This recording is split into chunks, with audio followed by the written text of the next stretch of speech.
let's see how to work this problem. It says find the multiplicative inverse of the following. Let's first try to understand what exactly is multiplicative inverse. We know it.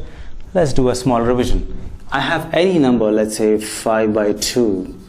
I just need to multiply this with number so that the answer is 1. How simple is that? What I have to do is just reciprocate this guy. So if it is 5 by 2, write as 2 by 5. That is it. Alright, now what do I get? 2 and 2 is cancelled out, 5 and 5 is out, and I'll get 1 is equal to 1. That's all about it. So multiplicative inverse is a simple concept. Whatever number is given to me, I need to reciprocate that. Alright, if there's a minus sign here, I should take a minus sign here, so that I should get 1. I should not get negative 1. That's the whole logic about multiplicative inverse. Okay, now let's start with this problem. So minus 13. So into something should give me 1. So first of all, I should take this as what? Reciprocal of this. So let me write minus 13 by 1. So how do you reciprocate this? 1 by 13. And there's a 1 minus sign, so take another minus. And minus into minus is plus. So I'll get a plus. 13 is gone. So I'll get 1 by 1 is 1 is equal to 1. So I can write minus 1 by 13 is the multiplicative inverse of minus 13. That's all about it. Okay, you guys try doing these problems, the rest of the problems. If you don't get, then look at the board. That will be more easy for you. Alright? Okay, now I have minus 13 by 19. Into something should be 1. Right? So 19 should cancel with 19. So 19 comes up and 13 goes down. And I have a minus sign, so I should have a minus sign again. So that minus and a minus is plus. I cannot have a minus sign here. So very simple, I can cancel these two guys and I get 1 is equal to 1 again. That is it. So I can write minus 19 by 13 is the multiplicative inverse of minus 13 by 19. That's all about it. How about the next guy? I have 1 by 5. So let us do it here itself. So 1 by 5 into what can give me 1? It is 5 by 1. So I can cancel these guys. That's it. 1 is equal to 1. So I can write 5 by 1 is the multiplicative inverse of 1 by 5. What about this guy? Let's do it here. I have minus 5 by 8 into minus 3 by 7. Now there are two terms here. So let's first make it one term. So 5 into 3 is what? It is actually minus into minus is plus. 5 into 3 is 15.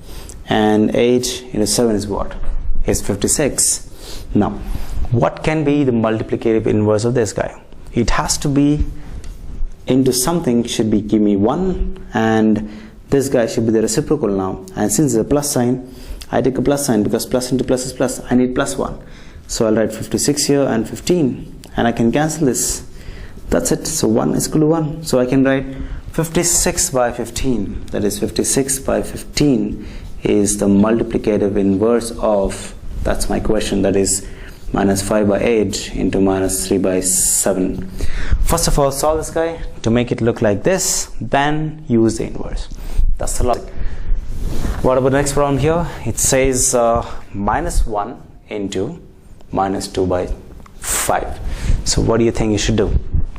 First of all, I'd make it as one guy, right? I don't want two things. First, multiply this and see what you get. Minus and minus is plus.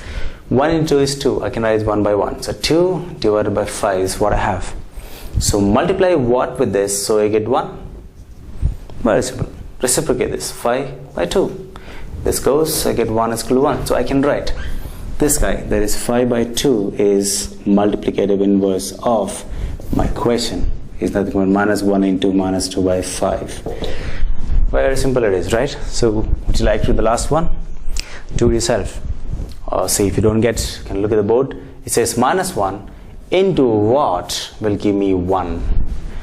1 into 1 itself should give you 1, right? Or if you take the reciprocal of 1 is again 1. So I can write minus 1. Why minus 1 here? Because minus into minus, I need a plus here. So I should take a minus sign. Alright? Then what happens? 1 into 1 is 1. That's it.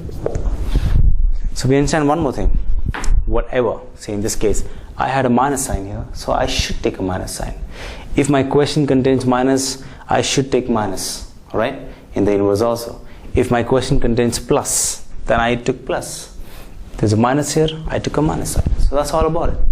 We understand this whole simple logic of finding multiplicative inverse. Let's see the next problem.